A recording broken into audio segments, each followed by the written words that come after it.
About a year and a half ago, I started working for an American engine oil company. As part of my job, they sent me for training, first to Singapore and later to Canada. This incident took place in Canada, where one of our longtime employees, Mike, was based. I was staying with him. A few weeks later, Canada was preparing for the grand celebrations of the Lunar New Year. Before the holiday, all companies finalized their financial reports, inventory, and profit loss statements. Our company was no exception, so we began studying files to get accurate stock data. The numbers in the new files checked out, but as I was new, I wanted to be extra thorough.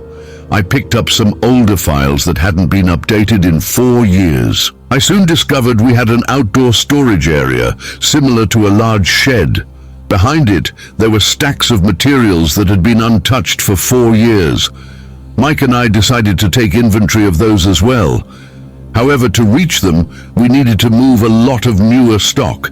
We had a forklift, which was somewhat like a crane, so we used it to clear a path by moving the heavy items aside. I directed Mike on where to clear the path while he operated the forklift. We managed to make decent progress. After a while, I pointed out another section inside the factory and stepped outside. Outside, I noticed some new oil drums covered in dust. They looked unkempt, so I started wiping them down. The dust was so fine that a single breath could blow it away. While cleaning, I suddenly lost all awareness, as if my mind had gone completely blank. For about 5 minutes, I kept doing the same repetitive motion, but I had no memory of it. Then, I felt Mike's hand on my shoulder, snapping me back to reality. He asked, "Hey, did you see something?" I replied, "No, Mike, there was just a little dust here, so I was cleaning it." He pressed further, "No, I mean, did you notice anything unusual? Because I was watching you and you kept doing the same thing over and over. Are you sure you didn't see anything?" I was puzzled. "No, Mike, I didn't see anything. What's going on?" He sighed and said, "Right after you showed me the spot and left, I was backing up the forklift. The rear wheels were halfway inside the factory and halfway outside. Just then, a man walked past you and came toward me. He stood behind the forklift and signaled me to stop. I stopped, and he stepped forward. He was dressed in a sharp suit and carried a file. He smiled, but his face wasn't clear. I couldn't make out any color on his clothes or even his hands. He just smiled and then walked out through the gate. The whole time, you were wiping the drums like you were in a trance, staring in the direction he left. It felt like you saw him, but you didn't react." I was stunned. Mike continued, "This place has been abandoned for years. No one comes here. Maybe something was here and just left, but it didn't seem bad, just peaceful." Curious, I asked, "Mike, are you a Libra by any chance? Because I listen to paranormal stories, and I've heard certain people are more sensitive to these things." He laughed. "You could say that, and actually, I have another story."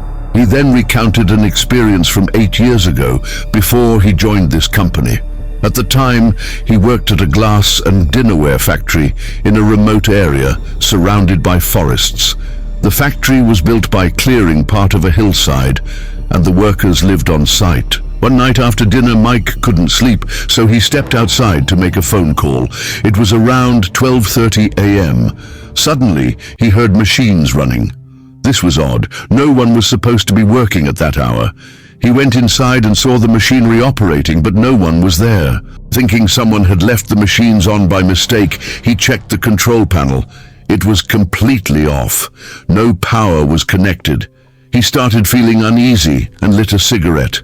Just then, the machines stopped on their own. He stood there, frozen. Then, he heard heavy breathing. He turned to look and saw 2 figures standing in a dark corner, staring at him with angry eyes. They weren't human. He was sure of it. He lit another cigarette, hoping the smoke would keep them at bay, then quickly rushed back to his room. The next morning, he woke up with a high fever and was sick for 3 days. Another co-worker later had a similar experience in the factory's restroom. He claimed he saw 2 figures sitting on top of the machinery, whispering, "You keep coming here, we'll take care of you." He screamed and fainted. The next day he also fell sick. After investigating, they learned that 2 Burmese workers had been electrocuted in that factory years ago. It was suspected that malevolent spirits had taken their form. A local priest was called in. He performed prayers and rituals saying, "This factory never had a blessing ceremony, which is why this is happening."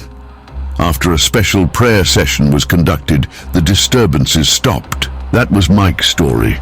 Now let's move on to the next one. But before that, I invite you to subscribe to our channel and explore our other stories. We are constantly gathering great stories for you. This story is about a series of strange events that happened in our family and continued to occur in our home. The first incident involved my mom. To give some background, our kitchen is a little distance from our house, and between them there's a small orange sapling. It's not quite a full tree yet, but also not just a sapling. It's about 5 to 6 feet tall and has been bearing fruit for the last 2 years. One night around 9 to 10 p.m., my mom left her room to go to the kitchen. At that moment, the power went out, so she turned on her phone flashlight. As she pointed the light toward the tree, she saw something unbelievable. The tree completely bent down to the ground, as if it was pressing itself flat, and then, in an instant, it sprang back to its original position. She was confused and thought maybe her eyes were playing tricks on her.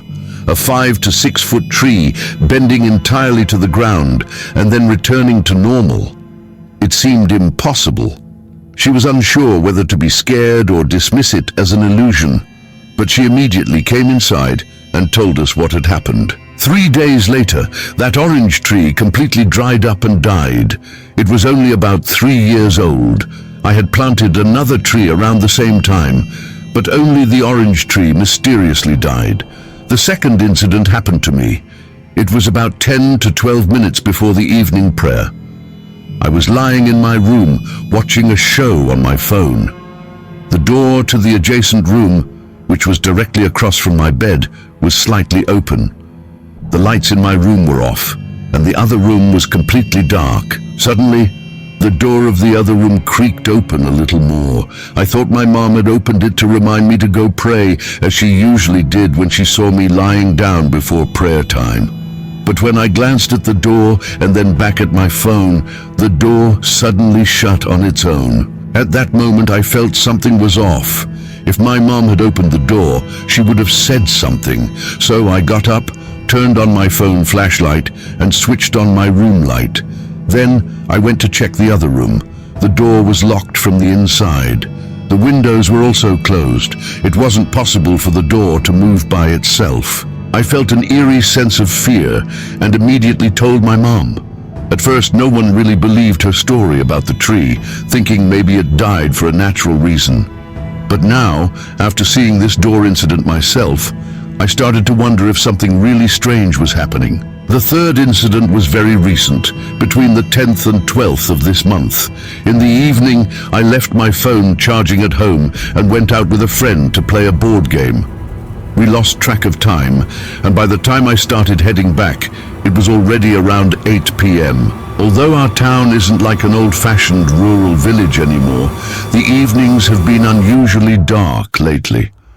The moon rises late, and for some reason, there's an intense, pitch-black darkness in the early night. As I walked through our yard, which is quite large, I couldn't see anything clearly. Suddenly, out of nowhere, I heard a loud barking sound behind me. It was sharp and aggressive. I knew dogs can sometimes become hostile at night, and I didn't want to take any chances, so I started walking faster. Then, out of nowhere, I felt a sudden and forceful impact on my forehead, as if something had struck me. But I saw nothing. No person, no object, nothing that could have caused it. If someone had hit me, I would have heard their footsteps running away in the silence, but I heard nothing. I rushed inside, showed my mum my forehead, and she noticed it was red. When I looked in the mirror, I saw that the spot was swelling.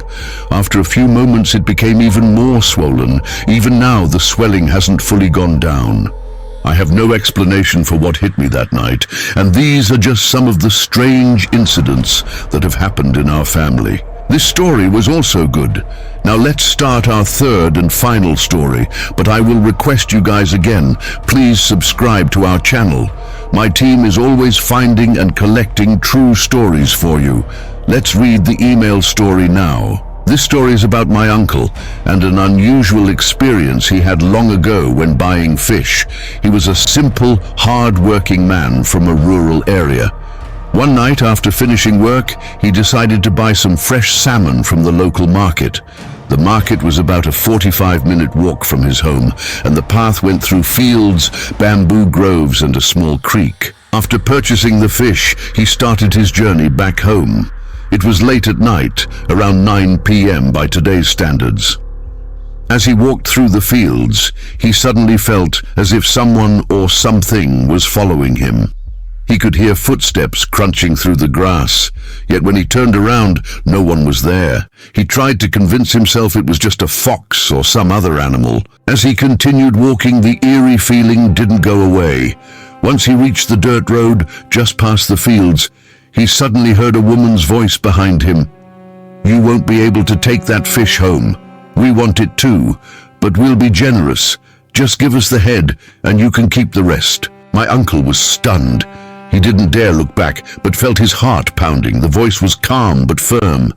He was a brave man, though, and replied, "Why should I give you the fish? I bought it and I'll eat all of it myself." He started walking again, but just as he neared the bamboo grove, the voice came again. "We're giving you another chance.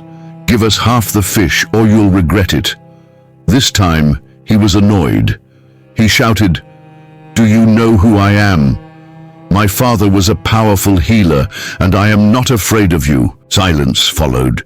Feeling victorious, he walked past the bamboo grove, but as soon as he reached the bridge over the creek, something grabbed him.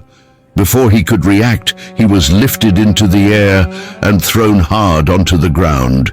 He was dazed, but still holding onto the fish. Then something grabbed his leg and dragged him through the mud. He tried to fight, but he felt like a toy in the hands of something far stronger. He still refused to let go of the fish. Angered, the unseen force lifted him again and hurled him against a tree. The impact was so strong that he lost consciousness. 4 days later, he woke up in his bed, weak and covered in bruises. His family told him that he was found early in the morning by some workers who saw him lying in the field, barely alive. He had a high fever and couldn't move. His father, knowing about supernatural encounters, scolded him, "Why didn't you just give them the fish? They could have killed you." Even after recovering, my uncle never forgot that night, and from then on, he never walked home alone after dark. Dear listeners, I am signing off for today. I will be back another day with amazing stories. Stay with Midnight Alarm.